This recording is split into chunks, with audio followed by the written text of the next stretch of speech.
On behalf of my colleague, Dr. Bob Weber from Kansas State University, and I'd like to welcome you to the module entitled Heterosis and Crossbreeding.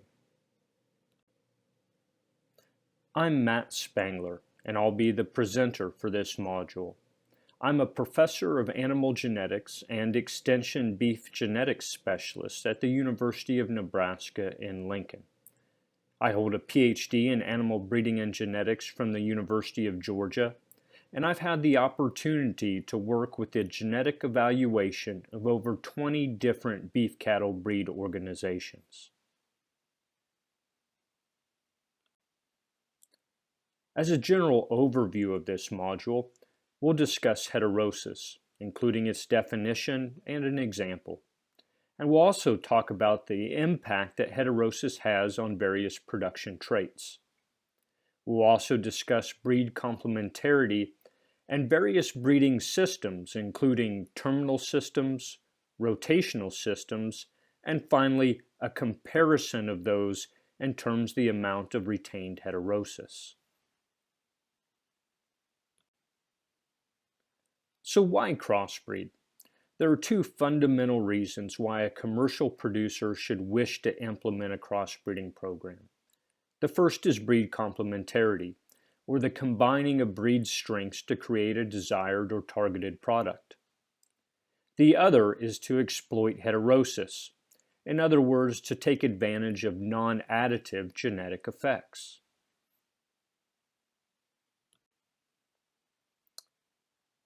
So what is heterosis more specifically? Oftentimes it's referred to as hybrid vigor, and it is the superiority of crossbred animals as compared to the average of the straight-bred parents. And this is a very important delineation. The more divergent the parental lines, the more heterosis we expect. An example, if I were to cross Black Angus and Red Angus, I would expect far less heterosis than if I were to cross Brahman and Angus, because Brahman and Angus are much more diverged than Red Angus and Black Angus. Here's an example of calculating the amount and percentage of heterosis. Let's assume that we have a sire breed that averages 550 pounds at weaning, and they are mated to a dam breed that averages 450 pounds at weaning. The corresponding calf crop that are crossbreds average 525 pounds. To calculate the amount of heterosis, we would simply deviate the crossbred calf average from the parental average. So in this case, that would be 525 minus 500. To then estimate the proportion of heterosis or the percentage of heterosis, we would divide by the parental average, multiplied by 100, and see that we arrive at about a 5% increase in weaning weight due to heterosis.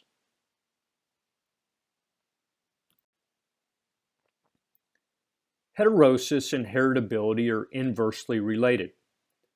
Traits like reproduction or fertility are generally considered to be lowly heritable, but are highly impacted by heterosis, whereas end product or carcass traits are generally highly heritable, but lowly impacted by heterosis. Interestingly, fertility traits are among the most economically important for producers that retain replacement females, and as a consequence, implementing a well-structured crossbreeding program can be very advantageous to take advantage of heterosis.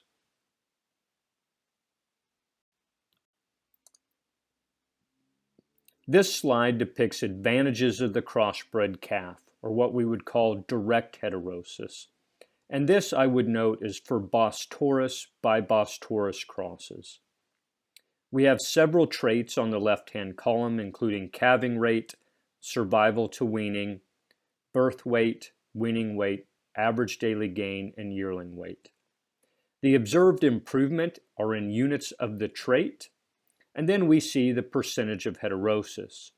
And so you can see from having a crossbred calf, there are advantages in terms of growth traits, survival, and fertility of the individual. This slide depicts direct heterosis for Bos taurus by Bos indicus crossbred calves. And here you'll notice some of the same traits. There's calving rate, calf survival, weaning rate, birth weight, and weaning weight. And here, for some of the growth traits, we see larger advantages in terms of the amount of heterosis, but I would point out that there is a negative value for calf survival, and that's related to the increased rate of calving assistance required by crossing Bos indicus by Bos taurus in terms of direct heterosis. We see an increase in birth weight, an increase in the assistance needed at calving, and as a consequence, a decrease in calf survival. That said, a successful crossbreeding program that makes this kind of mating would ensure to select Bos indicus bulls, an example, that excel for calving ease direct.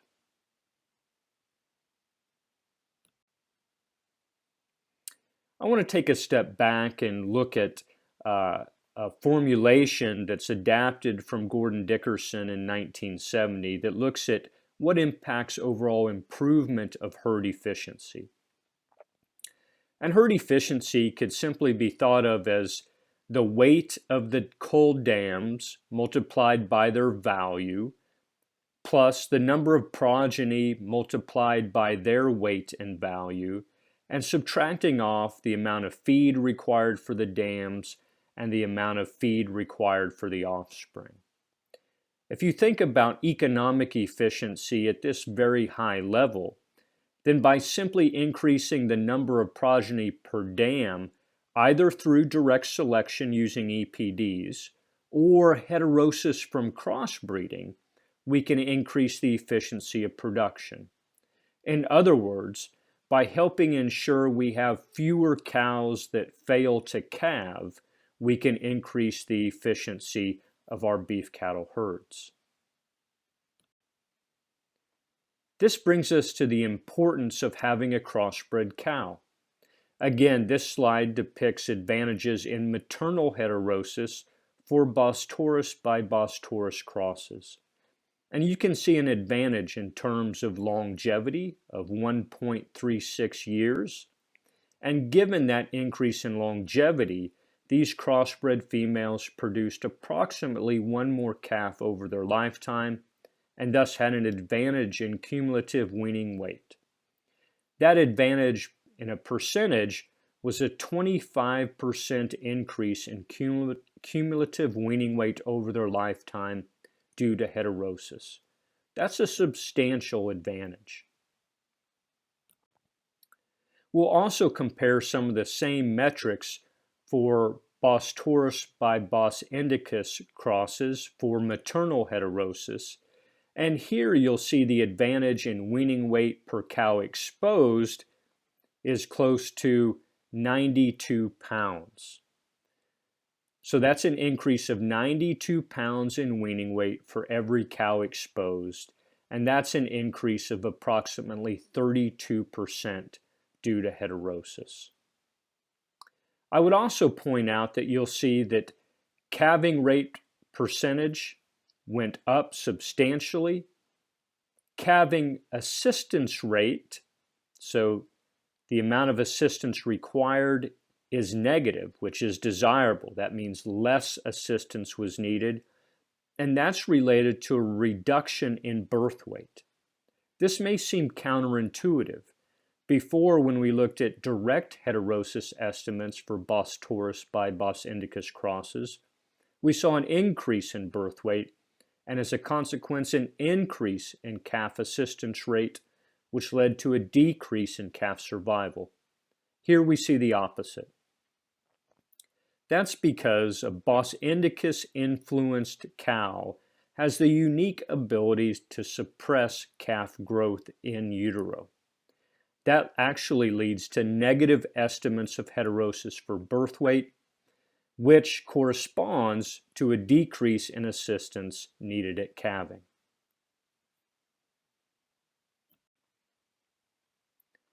Now let's discuss complementarity. As I said before, that can be thought of as mating animals together with complementary strengths. So an example, mating cows with strong maternal strengths to terminal sires who may excel in growth and carcass merit. In the US at least, this was commonly done in the 1970s as exotic germplasm was imported to the US and used on British-based cows like Angus and Hereford that existed here. At that time, care was needed to try to minimize calving difficulty given the extreme growth of the continental breeds that were being imported and the smaller mature size of the British breed cows. I would say now British breed cows have become larger in mature size, and a great deal of effort through within breed selection has been made to minimize calving difficulty in the continental breeds. Why is this not done as much anymore? Well, unfortunately, there exists a pervasive thought that one breed can excel in all traits that are economically relevant, and further, that it's possible for a single bull to excel in all traits that are economically relevant. And while there certainly are differences in breed strengths and weaknesses, and some bulls have a more desirable genetic profile across all their EPDs than others, there is no doubt that there is still utility in multiple breeds for a crossbreeding program, and there are some bulls who excel in terminal traits whilst others excel in maternal traits. If we look at the traits that are important for maternal characteristics, I think it should come as no surprise that fertility is among them, as is maternal calving ease, maintenance energy requirements largely dictated by differences in mature cow weight, but also due to milk, reproductive longevity, maternal weaning weight, disease susceptibility, regional adaptation, and temperament. The ones I have highlighted in blue generally have an EPD associated with them across the majority of U.S. beef breeds. The ones in red, unfortunately, do not at this time. Let's contrast that list to the list of traits that are important for terminal characteristics: calf survival, male fertility, disease susceptibility again, calving ease direct, growth rate, feed efficiency, and carcass quality and composition. Again, the ones highlighted in blue generally have EPDs associated with them. The ones in red generally do not. The ones in black have indicator traits or are recorded in some breeds only. An example, scrotal circumference is an indicator of male fertility. Feed efficiency have EPDs published among some, but certainly not all breeds. The important thing is to realize that in large part it is a different list of traits that impact maternal characteristics compared to terminal characteristics. And as a consequence, forming a well-designed crossbreeding program can help take advantage of breeds that excel in one or the other. There are multiple possible crossbreeding systems, and I won't detail them all here. I will go through some examples of terminal-based systems and rotational-based systems, whereby the rotational systems assume that females are retained. I would say that the choice on a crossbreeding system obviously depends on the production goals of the operation, but also on herd size and available land and labor resources. This is an example of a two-breed terminal crossbreeding program, where straight-bred cows of breed A are mated to bulls of a different breed, breed B. The corresponding calves are first-generation cross, and you capture 100% of the heterosis in the calves, but unfortunately, you do not capture any maternal heterosis because the cows are straight bred. However, this is a very easy system to implement. A slightly more complex terminal crossbreeding system is this 3-breed terminal system, whereby crossbred females are either produced on ranch or purchased and bred to a different breed of bull that excels in terminal traits such as post-weaning growth and carcass merit. All the corresponding offspring then are sold at market. No replacement females are kept out of the terminal mating. The advantage here is you take advantage of 100% of direct heterosis in the calf, but you also take advantage of maternal heterosis.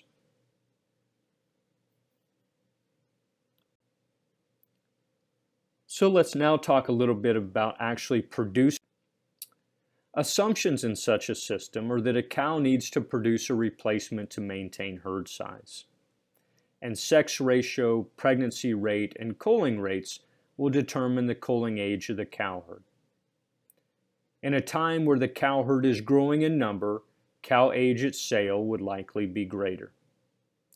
A younger cow at sale to terminal herds means more opportunity for more years of production, so cumulatively more productivity.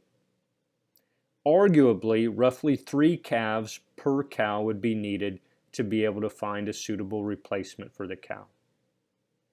Regardless, there are advantages in being able to source older cows coming with their second or later calf into terminal-only herds.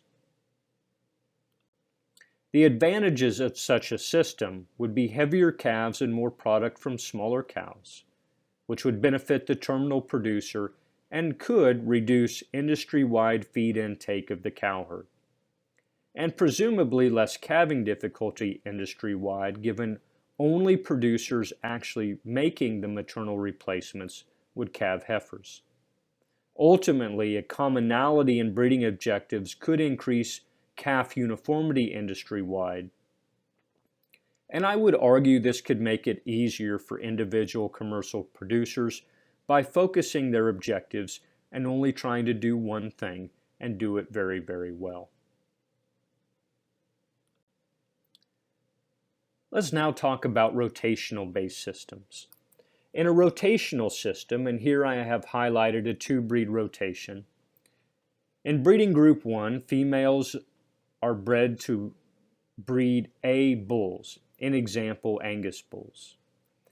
And the replacement females generated from those matings then are bred in group 2 to bulls of breed B, in example Hereford bulls. And this rotation continues. This could also be extended to a 3-breed rotation, whereby simply a different breeding group is added to accommodate a 3rd breed. Realize that such rotational breeding systems require additional labor and additional land resources to be able to have multiple breeding paddocks to accommodate the multiple breeds of bulls.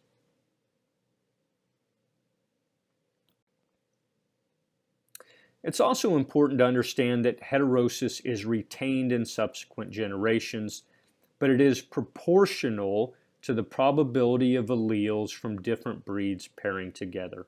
And I have a couple examples of that here. In the first example, a half Simmental, half Angus bull is mated to half Simmental, half Angus cows. We can calculate the expectation of retained heterosis from such a mating. 1 represents 100% heterosis, and we then subtract off the proportion of Simmental in the bull times the proportion of Simmental in the cow, and the proportion of Angus in the bull times the proportion of Angus in the cow. And we find out that on average 50% of the heterosis is retained. The second example has a half Limousin, half Angus bull mated to Angus cows. Again, we start with 100% heterosis, and we subtract off the proportion of Limousin in the bull times the proportion of limousine in the cow, which in this case is 0, and the proportion of Angus in the bull times the proportion of Angus in the cows, which in this case is 1, given that they're purebred Angus cows. And again, by chance, we see that the expectation of the amount of retained heterozygosity is 50%. This exercise can be useful in more advanced crossbreeding systems to get an estimate of how much heterosis is retained in subsequent generations and matings. Let's now look at a comparison of crossbreeding systems in terms of weaning weight per cow exposed and the percentage of retained heterosis. The first is a 3-breed rotation, and next is a 3-breed terminal mating system. Here in the 3-breed terminal system, you'll see 100% of heterosis is retained because our expectation is that replacement females are brought either from a different herd or purchased off ranch, and as a consequence, there is no loss in heterosis over time. The 3 systems at the bottom compare using different composite or F1 bulls. The first one assumes that the breeds in the bull are the same as the breeds in the cow, and the last of these 3 assumes that the 2 breeds that make up the F1 bull are completely different than the breeds that make up the cow herd. And you can see that in general, as more breeds are added to the mix, the amount of retained or the proportion of retained heterosis increases, as does the advantage in terms of weaning weight per cow exposed. That said, the choice of a crossbreeding system should not be based only on the amount of retained heterosis. It should also be based on the labor and the other resources needed to maintain the system over a longer time horizon. So some general tips for success. Implement a system that you can maintain. So in some ways, it becomes an optimization between the amount of effort required and the gain that you get in terms of retained heterosis. Start with the end in mind. Understand what your breeding objective is, and as a consequence, what your production goals and target markets are. And then determine breeds in a well-structured crossbreeding program that help you get towards that goal. And of course, choose breeds based on current and objective differences, not the way we might think of them having compared several decades ago. In summary, it's important to build cows to be environmentally adapted, and maternal heterosis for commercial producers is a must-have. Ensure that you have appropriate levels of mature weight and lactation potential that fit your production environment, and be cognizant of adaptability issues, such as extreme heat or parasite loads, such that you choose breeds that are adapted to those. Use sires, or more specifically, breeds of sire, to build market-targeted calves and leverage calf or direct heterosis to improve growth and efficiency. And place a heavy emphasis on terminal traits that matches your intended market endpoint. Clearly define breed strengths and delineate them as maternal and terminal so that you can take advantage of breed complementarity in your well-structured crossbreeding program. For continued learning, I would encourage you to complete Module 12 in this series. And for concepts related to heterosis in crossbreeding systems, I would encourage you to watch Module 10, focused on breeding system design principles, and also Module 10 and 12, which discuss overall breed differences. For more information relative to the USLGE, I would encourage you to visit their website listed here. Again, thank you for watching this module.